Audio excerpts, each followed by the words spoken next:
Welcome to the Law Firm Growth Podcast, where we share the latest tips, tactics, and strategies for scaling your practice from the top experts in the world of growing law firms. Are you ready to take your practice to the next level? Let's get started.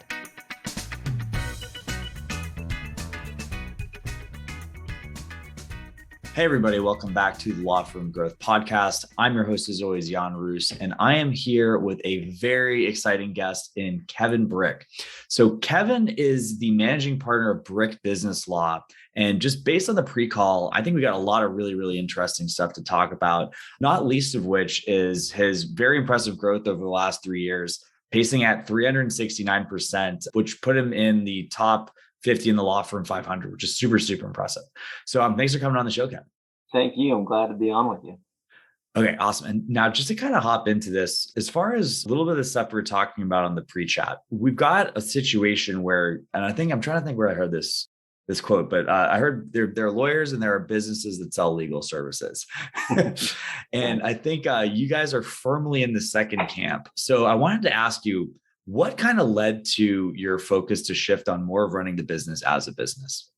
Well, one of the issues is that I worked at a couple law firms and I just didn't like how they were run. I thought it was difficult to be an associate. It was difficult to be a staff person just because of kind of a lack of well thought out operations and business processes. So when I started my practice back in 2015, I thought, let's do something where it works and runs smoothly like a business does, more so than sort of the traditional law firm. Okay, gotcha. And as far as kind of the specifics, like what do you think is, I think a lot of the people that are listening to this podcast are, in more of a management or a leadership position, but like, what does that end up looking like for somebody on the ground level when things aren't really thought out on that kind of level? As a law firm associate, I think you don't know what's always expected from you or of you or where the handoffs occur. And then sometimes if things fall through the crack, it's like, it just was expected that should have been on your plate or on a staff person's plate. And so that's bad news for clients. It's bad news for associates and partners and everybody involved. So it looks like more stress than just being a lawyer if you're working at a law firm that doesn't run well. And a lot of clients, I think they don't really understand that. It's like, a lot of the success of their case depends on hitting deadlines, allocation of work appropriately, making sure that things run smoothly. And so I really think you owe it to your clients to make sure, and your employees to make sure things are operationally smooth. Yeah. I mean, especially like these days too, when the hiring market's about as crazy as it's ever been. And, salary is one thing, but, you can make the best offer in the world to somebody. But if they realize that like the firm has been absolutely hell on earth to work in after 6 months, then they're going to start entertaining offers from the recruiters. They're going to be reaching out. That's a whole big other thing that you touched on really is kind of the law firm culture that goes along with, good operations is that, when things run smoothly, people are a lot happier too. They want to know what their job is. They want to know what their scope of work is. And, even if they're getting paid well and competitively, if they're kind of always stressed because the inner workings of the firm aren't good, they're going to leave even if you pay them well. All right, so let's bring it back to 2015. So you've left the firm that you were working at, and we had this mission to get things started off the right way. What are the things that you were thinking about when you were starting the firm in terms of getting things really set up to succeed? Well, I knew I always really wanted to work with small businesses. So one of the things that I knew was that it helped me to identify my client well and say, small business owners are people I really want to work with. I want to make sure that when we start the firm, it's just sort of geared around helping those people. And so one was kind of just the scope of services we wanted to offer. And I mean, I really did want to set out initially at the beginning to run it like a business to try to address some of these things we talked about earlier. Okay, gotcha. So, I mean, mostly the focus on, well, that kind of does inform it as time goes on, right? Because if your scope is limited to specific services, it's easier to build an organization that's really good at those services and like really focused on that client avatar, right? Yeah, I mean, very early on, really all I was doing was what I call business divorces. Two partners fight over a business and they want to split up. So really, I was doing just that, and I was doing it pretty well. And then a lot of those clients, after the breakup, so to speak, they wanted to keep me on as their general counsel. So that was kind of how we got going in terms of being pretty nichey and then growing from there. Yeah. And I would say too, like, based on the area too, Tampa, St. Pete, it's a lot of population, a lot of probably big, business type firms. You must have had, a decent competitive advantage for somebody who had just started being able to go toe to toe with some of those bigger things on the specific issues. And how did you think about kind of expanding the practices or the scope as time went on? Well, I guess I was seeing really what small businesses needed. Mm. And so if I had a good relationship with somebody, through the course of litigation, for instance, and they're like, well, now I've split off from my business and I need to start setting things up. I need to create an LLC. I need an operating agreement. I need to hire employees, all those things. That kind of fell naturally within the scope of the relationship. And so we built out basically a full business litigation practice and then separately, but abutting it, a full small business outside general counsel practice. Okay, so that's interesting. So the service areas kind of came to you in a sense. Yeah, I mean, I think really for me, a lot of it was relationship building. And so, I knew for me, a lot of the clients I was working on, they're not a good fit for big law firms, right? They're either too small or, they get lost in the shuffle of being there. And so I just felt like I wanted to take care of these people who they trusted me with their litigation stuff. And now we're going to work together on building their business up. Yeah, no, that's awesome. I mean, it sounds kind of simple too, but like for people that are kind of in the audience, like it's a theme that I think is super important. And I can ask you, Kevin, like, if you start off as a more general business practice, like, it might've been a slower start because like, you don't really have that differentiation on day one, but you end up in the situation where you have a more diversified scope of what you can offer people. But it's because you had the clients that you had that huge advantage of based on how niche you were in the beginning, right? Yeah, for sure. I mean, so people like mediators and people in other business areas, they sort of, I know that I came to mind to them quickly when they had a partnership dispute, internal company dispute. So that I was starting to get those referrals and being known for that. But if I was just doing general business, I think I would have been swimming in kind of a big sea of a lot of people doing that. Yeah, gotcha. And now you're bringing something up that I think is kind of an interesting thing. So if we fast forward to today, are you still managing the relationships with clients, or is that something that you've gotten to, attorneys that are working for you right now? A little bit of both. I mean, so the way I grew is I hired experienced attorneys and people, it's in some circumstances, people I knew pretty well, but that were used to managing relationships. And so sometimes it will be, me and another attorney together. But most of the time, I've got another attorney who is taking the lead on a particular legal matter, but I may still be involved in the client relationship piece of it. I would say most of the time I am involved in it. And some others, it's just them, that they may have brought in a client on their own and that's the person they know. Or if it's somebody that came through me, then I would still kind of be involved in the day to day. Yeah, because it's one of these things that you kind of see. I mean, look, in law, but also a lot of other businesses too. Like there's almost this kind of golden handcuff situation where people that are really good, like relationship builders, sometimes get caught in being able to scale the business. But you've been in a position where you've been able to hire people. And I want to ask, as far as, because there has to be kind of that leap of faith, right? When you have other people and you can trust them to handle the relationships, whether it's partially or fully. How do you gauge whether somebody's going to be good at that before you make them an offer? Like what kind of traits are you looking for in a person? Well, so we kind of have like a driving principle of our business that helps us make all these decisions. So it's basically, we believe that every business deserves excellent, compassionate attorneys, right? That's kind of what we'd say. So the first thing is when I look to hire somebody, they got to be really, really good at what they're doing. And that's kind of just, it has to be, there's no substitute for that. And then the second piece of it is kind of the wild card is, are they compassionate? And so when I sit and talk with somebody, if they're really into helping small businesses and they really like what they're doing and I like them, usually that's a pretty good indicator because, interviews are tough, but if you sit with somebody 2 or 3 times and you can kind of just feel that they've got that skill of managing and building relationships and they're professional and very good at what they do, that's usually going to be kind of 90% of our match. Right. No, it's kind of interesting. It's like the skills are almost the table stakes, but I feel like, for a lot of people that ends up being the major determinant of whether the offer is. But that's a really good point too, and it's really hard to fake being genuinely enthusiastic about something in an interview. Like, I'm sure you probably had people it's like, oh yeah, I'm all about small business. You can probably suss it out pretty quick. But no, that's really interesting. That's and if that ends, yeah, that sounds like I can see that formula working for sure. Okay, so I want to pivot to you were able to deliver a mission statement really, really clearly. I'm wondering at what point of the journey did this kind of become something that you guys were able to kind of rally and focus around? Well, it's a funny thing because it was something that we all sort of felt by the people that we hired and the clients that we worked on and the things we talked about in meetings, but probably not until maybe last year, 5 or 6 years into it, we really we need to distill this into a statement that describes us really well. And so, excellence and compassion are just kind of the two things that kept coming out. We actually do like a monthly incentive for people here who display one of those two qualities the best.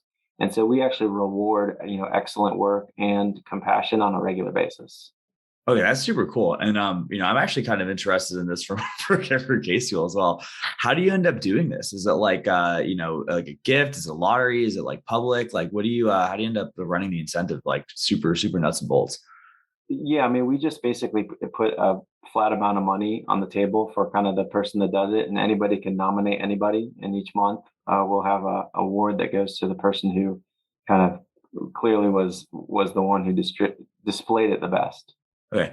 It's super interesting though. You said nominate. So you're actually not only encouraging the behavior, but you're also encouraging people to look for the behavior.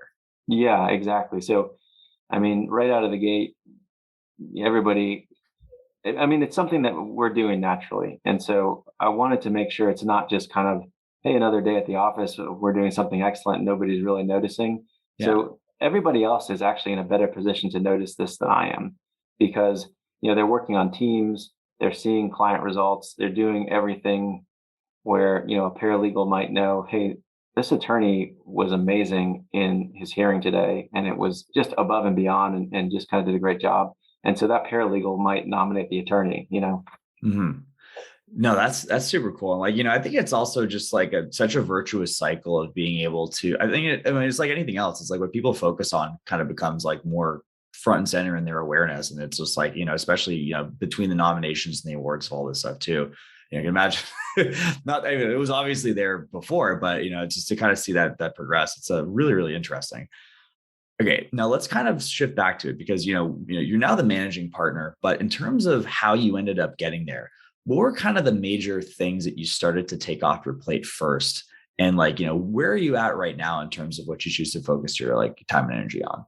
Well, it was a gradual process. So when I first started, it was just me. I didn't come in with a paralegal staff or anything. So, the first thing I peel off my plate when I hired a paralegal was all the paralegal stuff and then an assistant and those things. And as we went on and on, I kind of gradually just started pulling roles out of my bucket of stuff I was doing.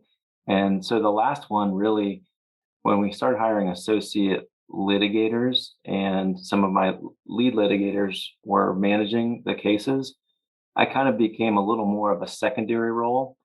And then I really, because we were growing, I focused more on business development, relationship management, operations, and those things. And so that it was a tough process to do it. The most difficult part was probably mentally for me to feel comfortable giving things up. That Yeah. was the hardest part. How'd you end up getting over this? I mean, it's kind of funny because I feel like this is something that everyone who gets to a point where they have a business under them has to get to. But like, were there any like, concepts or thinkers or books or anything that helped you kind of get through that? Having the strength to delegate, so to speak. Well, I mean, it sort of was born out of necessity because just of the amount of work that we had and things coming in and wanting to do a good job serving people. So we've hired really well. And so I just felt like, hey, somebody who, has had a great law career coming in here. And the answer is, do I feel like I trust them? And when the answer is yes, and they're doing a good job and eventually kind of taking things on, I just felt like, it was kind of baby steps and then bigger steps. And then we did it. I don't know that I had a particular resource, but it kind of felt like it just was a shift in mindset. I mean, I'm in a couple of leadership groups, and so we talk about with other business leaders, not necessarily law firms, and they talk about this as being a struggle across businesses, especially for people who are the founder, because they Mhm. feel like nobody can do it as good as me, and they're always wrong. Yeah. Like there's you bring people in who are great and surround yourself with great people, and you got to let them run. Yeah. Well, it's also funny too. You've probably heard this one too. It's like, the strength of the founder becomes like the weakness of the company, right? Yeah, yeah, for And sure. I mean, we had kind of a similar situation. Like it took me personally like a really, really long time to get out of the sales role because that was something that I did a while. But it's crazy because like even if you have the situation where you are the best raw talent at one like specific thing in the company, as the founder, you might only get the chance to practice that talent 10, 20 hours a week tops, Hmm. probably a Hmm. lot less. So if you have somebody that's like, good to start, like they're going to overtake you pretty soon. Yeah, Which, that's I true. mean, a lot of people don't realize that. And it's just kind of funny too, because it's just like, I feel like there's a lot of attachment sometimes, especially at kind of the lower levels to people who they think. And I honestly think like all the stories that people used to say about Steve Jobs' perfectionism, like took small business back like 50 years. Cause a lot of times people are just like, they think that this anxiety and perfectionism is like what it takes to succeed at the top. But it's just like, no, that's what keeps people small in like a lot of Yeah. instances. And then, also the last thing too, and you mentioned this, but it was just like, when you have the situation where you're limiting the growth of your best people if you're constantly overseeing them. Yes, for sure. I mean, and I've seen that specifically because some of the people that I hired initially in a certain role, as we've grown and I have seen them grow themselves, they've been promoted. And the reason they've been promoted is because we've grown and we have a position above where they used to be. So it's Right. like they've done so well and have taken ownership of the function so well that now they can manage somebody else doing it, which is just, it's phenomenal for me. I love seeing that. Yeah, that's awesome. Now I want to switch to marketing in a little bit, but just before, kind of like little speed round, like let's get nitty gritty. As far as like your whole process for operations and stuff, what do Mhm. you guys like? What are kind of the major platforms you guys use? Do you guys have any sort of like a project management software or like a practice manager or CRM? Like, what are kind of the major things that you guys are operating in on day to day? So we basically run all the day-to-day client management type of stuff through Clio. And so we have used some other add-ons with Clio here and there, but I would say that really is the main thing. We use LawPay and some other things that integrate, but I would say, we push 90+% of our operations through Clio. Okay, no, that's awesome. And like if you get all that stuff in one platform, there's definitely a lot of advantages to doing that. And Mhm. as far as kind of the human component to keeping operations running at the firm, I know it's like a big focus of yours, but do you have any like dedicated people that focus on this stuff on as part of their job, or is it mostly you at this point? Well, so in terms of firm operations, it's me, and then we have a firm administrator, and then we also have a person that handles marketing and client intake. So Hmm. those are kind of the big business functions, I would say, in terms of the people that are performing them. And like the intake, the marketing analysis and the intake goes through one person that gets set up in Clio, and then our attorneys actually do the initial consultation. Hmm. And so if we decide we're going to move forward, our firm administrator kind of takes it over, does the engagement agreement, and then gets it set up. And then she kind of does the back end billing as well. So there's a little handoff internally on those things. And then like one thing I kind of want to point out too for the listeners as well, it's like, and I've this is something I've kind of been coming back to a little bit over like some recent podcasts, but it's not just setting up the system a lot of the times too. It's just like, you have to make sure that every single person who's using it is bought in and trained on it. I think, and God bless him, but I think a lot of the more business operations software make it out that it's just wave the magic wand and then you're good to go. But a lot of times too, just like anything else, like in any process you're training people on, like you got to make sure that people are doing the stuff. past that first week too, because everyone seems to be paying attention to what happens. But the getting it, it's sort of like keeping things as a well-oiled machine takes a lot of effort at the end of the day for a lot of people. But so that's and that actually gives us a perfect segue for the marketing stuff. So I think we were mentioning on the pre-call in terms of one of the reasons that you guys have been able to grow as fast as you have was very targeted and purposeful marketing. So can you talk a little bit about what the major thrust has been for you guys in marketing over the last couple of years? Yeah, well, so we timing wise is sort of funny. I mean, we did dabbled a little bit in what I'll just call generally online marketing stuff, Google ads and SEO, blogs, kind of everything in that bucket.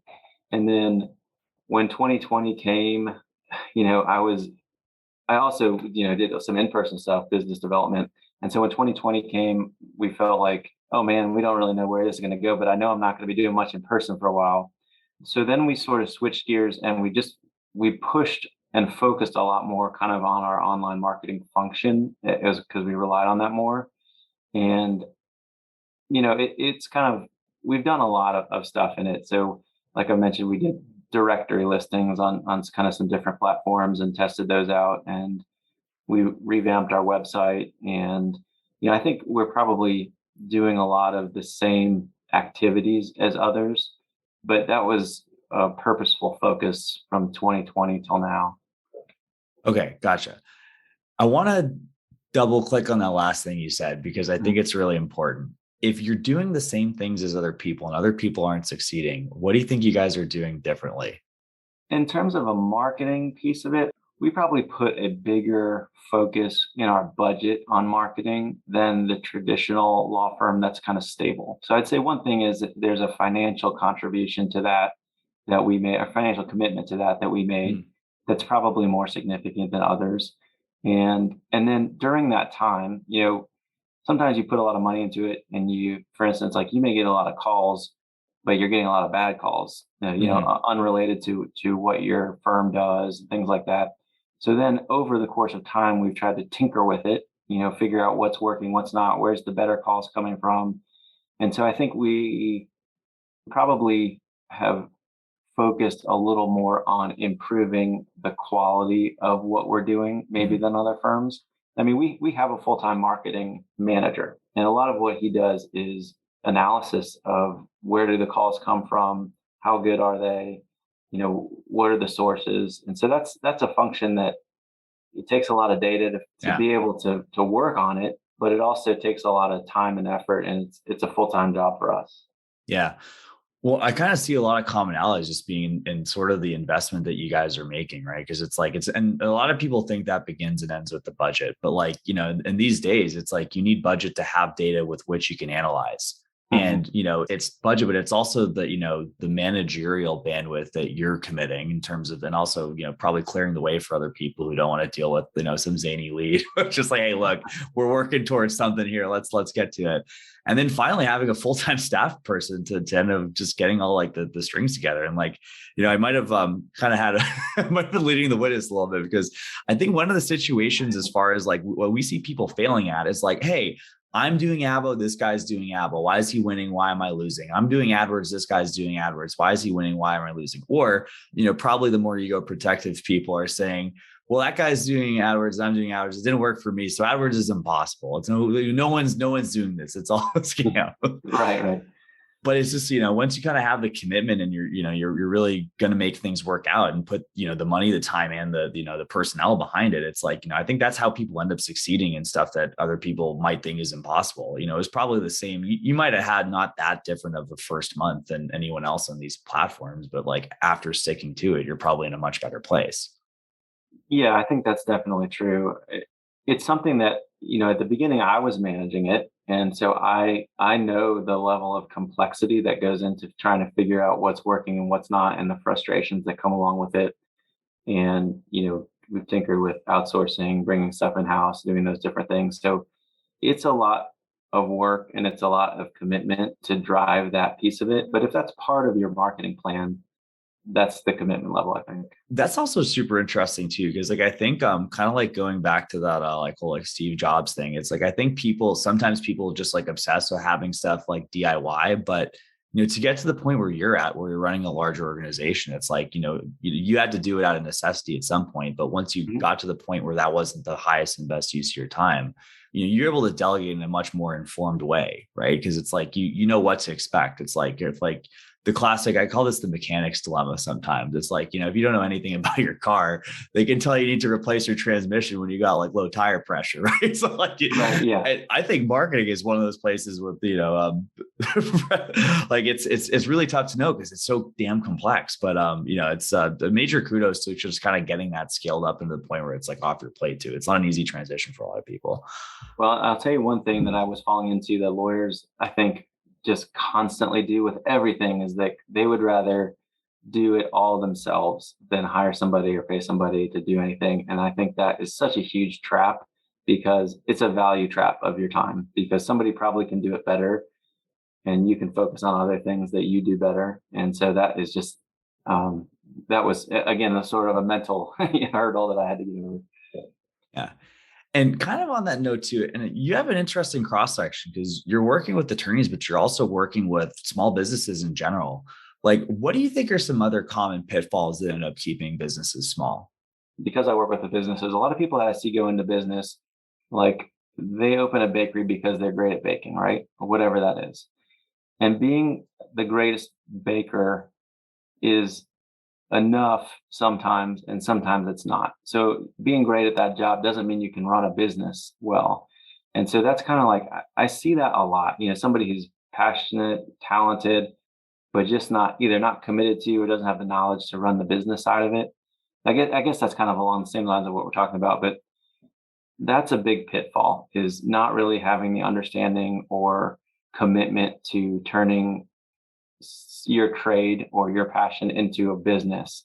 So you kind of think about the person who's self-employed versus the person that's running a business. Self-employed, everything runs through that person, but the person running a business is kind of overseeing something different. And so that transition, I think, it's mental, it's a skill set, it's a number of things where people can get tripped up. Yeah.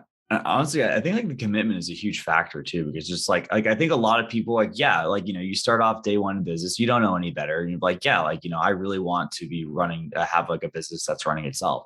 Well, it's easy to do that until you have your first situation where an employee absolutely bungles something. Right. You got to have that, or a client, the fire blows up, which happens Sure. to all of us, right?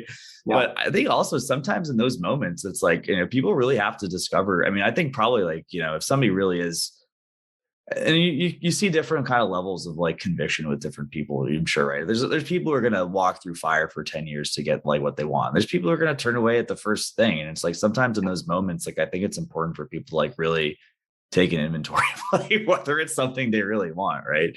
For sure. Well, and a big piece of it is fear, right? So, you're afraid of something going wrong. You see all the pitfalls, you see all the risks.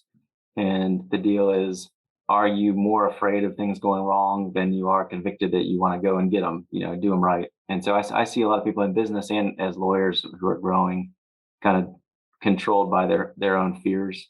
And that's a big limiting factor, I think, too. This is kind of a big open question, but like, you've gone through a lot of these same things yourself too, Kevin. Like, what's kind of kept you comfort in moving forward and taking things to the next level over time? Because, I'm sure it doesn't get any less scary. It just becomes, different challenges as things kind of get bigger, right? What's kept you going? Well, one thing is, I think if you take, a couple baby steps in faith that it's going to go well, and it does go well, and then you get, more comfortable to say, all right, I was nervous about this, and that was 16 steps ago. And, if I would have never done that, I'd never be here. And then you kind of start imagining what it could be down the road. So I guess I would say, a history of seeing small things go well is kind of what leads to medium and bigger things. Okay, that's awesome. And that's a really good perspective too, because it's like, I feel like, there's some people who want to have every single step in front of them, like kind of like work out, but like realistically, you only have to take that first one. Yeah. I mean, if you can, like, if you have a marketing plan for your firm and it's ambitious and you can break it down in small steps and KPIs, and once we hit this, we'll get to the next thing. And then it's a little more digestible and less scary. So that's a good way for every step to just kind of break it down into things you feel like you can do today or this week or this month. Okay, gotcha. Now you mentioned something super interesting to me, which is the word KPIs. Yeah. Now let's talk about that a little bit too. And like, we can either kind of take this kind of focus around the marketing stuff or just kind of like the company in general. So like, how do you like, what are the major KPIs that you guys focus on as a firm? And like, how do you break those down to like, the key people that are responsible for them? So operationally, we have three, and I'll tell you real quick here because I can pull them up. So the first one is our utilization rate, which is how much are our attorneys utilized, how much of their time is spent on billable work. And the second one is realization, meaning how much of their time actually gets billed. And the last one is collections, how much of the bill time gets paid. So those are kind of our three operational ones, and we can measure those within our system. And then we can measure those against industry benchmarks of firms that are performing well or average or not well. Right, that's super cool. And like, do you have supporting KPIs that kind of build into this? So like, with your intake person, for example, too, it's like, I guess like they necessarily have billable hours themselves, but like, how do you keep somebody that's not like directly on that KPI oriented towards that KPI or something else, or, or maybe they are, I don't know. Yeah. I mean, so like our intake person would look at things like total calls versus calls that are set for a consultation, meaning it was a good match, versus consultations that became clients. So that's not necessarily a measure of that person's success, but it's a measure of the quality of our marketing. Okay, gotcha. That's interesting. And how are you keeping people accountable to these numbers? Well, so everybody's compensation is tied somewhat to performance in various ways. So we don't have like a true billable hour goal or anything for anybody else, but the way that they make money is either, on their own performance or, on some of these, we talked about some of these awards that we give for kind of just an excellent job in various things. And I don't really feel like I have to micromanage anybody in those respects. I mean, everybody's kind of dictating their own success. Okay, gotcha. No, it's kind of interesting too. Like, I'm trying to kind of connect the dots and think you thought about this incentivization thing once or twice. Yeah, which is cool. And it's a part of it is because I've sat in that seat before, and it's tough to say, hey, here's a goal for the year, hit it, and then if you do, we get a little bonus or whatever. And that's tough to stay on track and stay motivated. So it's nice to hit those things as you go, and you can make what you want to make. Yeah, gotcha. And I'm guessing this kind of gets fed back into like your meeting cadence and that kind of stuff too. Like, how often are these numbers getting reviewed with people? Like, kind of make sure that they're like able to hit it their course correct if they're not in a good place. Well, I mean, everybody gets kind of instant feedback each month on where they're billing and where they're collecting and doing those things, and that that feedback goes into paychecks. So that's, right. That's something that's very tangible. Yeah, very tangible piece of it. And we do have like, each lead attorney has like a regular meeting with their own people to kind of review case status and things that are going that way, and success of individual cases. And then we kind of have our big annual meeting to go over how things have gone over time. So it's like building blocks up to that point. Yeah, gotcha. That's super cool. And then kind of as far as, switching gears to the future, like what do you think is next for the law firm? Well, just kind of looking over the growth over the last couple of years, I think we will kind of continue to use this platform and grow and help as many small businesses as we can. I mean, that's really the kind of driving heart of what we're trying to do, is have a great place for attorneys to work and a great platform for small businesses to get their legal services. All right. That's awesome. All right. It's been excellent. My editor's going to have a field day with this one. Okay. Kevin, it's been an awesome conversation, super wide ranging, but like, I think there's some really, really big lessons for the listener on how to kind of think about these things. And Kevin, I just want to say like, thank you so much for sharing your philosophy around this stuff. I think a lot of the execution, people kind of get tied up in the nuts and bolts, but at the end of the day, it's coming from a place of purpose. I think that, you can have all of the artifice of great operations, but if it doesn't really mean anything at the end of the day, no one's going to do it, at least of all yourself. Right. Yeah, absolutely. Yeah. But when you start from purpose and keep it in top of mind, sky's kind of the limit. So thanks again, Kevin. I really appreciate you taking the time to make it here with us. Thank you. It was great to be with you. All right. And for everybody else, I will see you guys next Tuesday at 8 a.m. Eastern on the Law Firm Growth Podcast. Thank you for listening to the Law Firm Growth Podcast. For show notes, free resources, and more, head on over to casefuel.com/podcast. Looking forward to catching up on the next episode.